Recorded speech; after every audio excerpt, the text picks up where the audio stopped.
नमस्कार दोस्तों, आपका स्वागत है। आज जो हम कहानी देखने वाले हैं दोस्तों, वो एक सच्ची कहानी है। ये जिस इंसान की कहानी है उनका नाम है सेंटियस।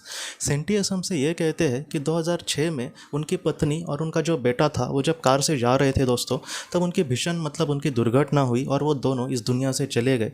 सेंटियस ये कहते हैं कि मेरा जो परिवार था मेरे लिए वही सब कुछ था और अब वो पूरी तरीके से अकेले हो गए थे। और उसके बाद वो ये कहते हैं कि मैं पहले इतना आध्यात्मिक नहीं था, लेकिन उसके बाद मैंने मौत को लेकर या फिर आध्यात्म को लेकर, भगवान को लेकर, ये दुनिया किस तरीके से चलती है उसको लेकर उन्होंने बहुत सारी किताबें पढ़ी, बहुत सारा रिसर्च किया, बहुत सारी उन्होंने कहा है कि मैंने ऑडियो बुक्स भी सुनी। और उसके बाद वो ये कहते हैं कि मैंने रेगुलरली ध्यान करना चालू किया।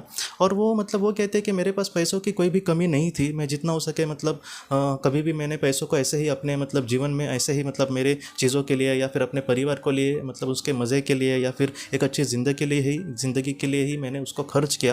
लेकिन इसके बाद वो कुछ चैरिटी करने लगे। वो ये कहते हैं कि मैंने बस चैरिटी किया नहीं, बल्कि अगर कोई गरीब हो वगैरह तो वो मेरे घर पे भी कभी भी मदद मांगने के लिए आता था, तो मैं उसको कभी भी खाली हाथ नहीं लौटाता था। और वो ये कहते हैं कि मेरी पूरी पर्सनैलिटी ही बदल गई थी। जैसे मैं पहले स्वार्थी थोड़ा सा था या फिर अपने बारे में सोचता था, ज़्यादा तो मैं स्वार्थी नहीं था, लेकिन फिर भी मैं पूरी तरीके से बदल गया। और आज कहीं ना कहीं मैं जो भी दिल से काम करता था उससे मुझे कहीं ना कहीं सुकून मिल रहा था। और सेंटिकस हमसे ये कहते हैं दोस्तों कि उसके बाद क्या हुआ कि वो आध्यात्म में भी कहीं ना कहीं आगे चलने की कोशिश करने लगे। वो ये कहते हैं कि वो रेगुलरली ध्यान करने लगे और धीरे धीरे वो जैसे ध्यान में प्रवीण होते गए, तब वैसे वैसे वो ये कहते हैं कि वो 1.5 से 2 घंटा बहुत ही अच्छे से रेगुलरली ध्यान करते थे। और एक बार क्या हुआ दोस्तों कि जब वो ध्यान की मुद्रा में थे, जब वो ध्यानस्थ अवस्था में थे, तब वो ये कहते हैं कि एक ऐसी जगह जहाँ पर बहुत ही शांति थी और मैं पेड़ के नीचे कहीं ना कहीं समझो बैठा हूँ और उसी वक्त में मैं ध्यानस्थ में अवस्था में था।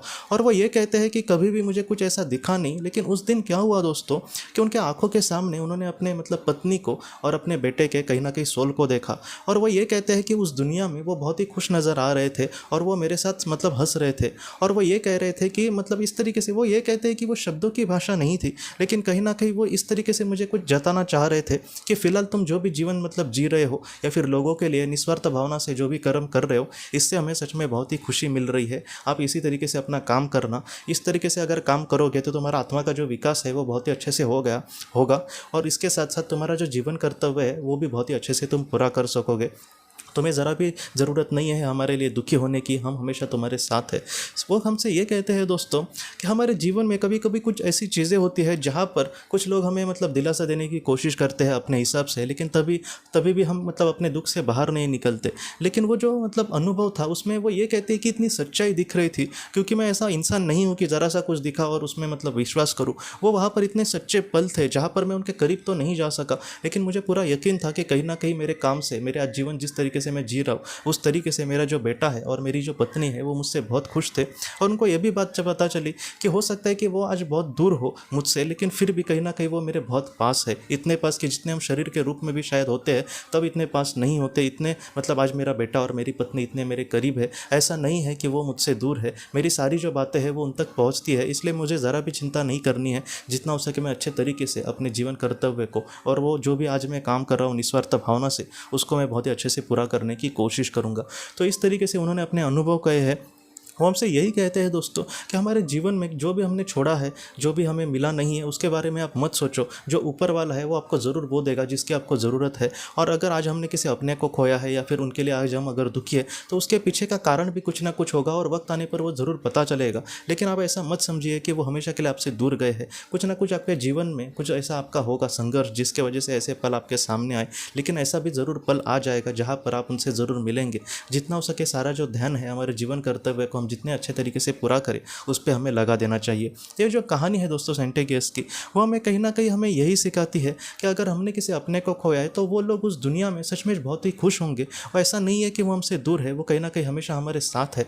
और दूसरी बात कि अगर पृथ्वी पर हम कुछ अच्छा काम कर रहे हैं निस्वार्थ भावना से, हमारे जीवन कर्तव्य को बहुत ही अच्छे से पूरा कर रहे हैं, तो ऐसे वक्त में हमसे ज़्यादा खुशी उनको मिलती है। इसलिए उनकी खुशी के लिए तो कम से कम हम बहुत ही अच्छे से खुशी चाहिए, किसी के लिए कुछ करने की कोशिश करें, लोगों के लिए प्रार्थना करें। तो ऐसी चीज़ों से सच में हमारे अपने जो है उनको बहुत खुशियाँ मिलती है दोस्तों। तो दोस्तों हम अपने अगली वीडियो में किसी नए विषय को लेकर मिलेंगे। तब तक आप अपने परिवार का ख्याल रखना। आपका बहुत बहुत धन्यवाद।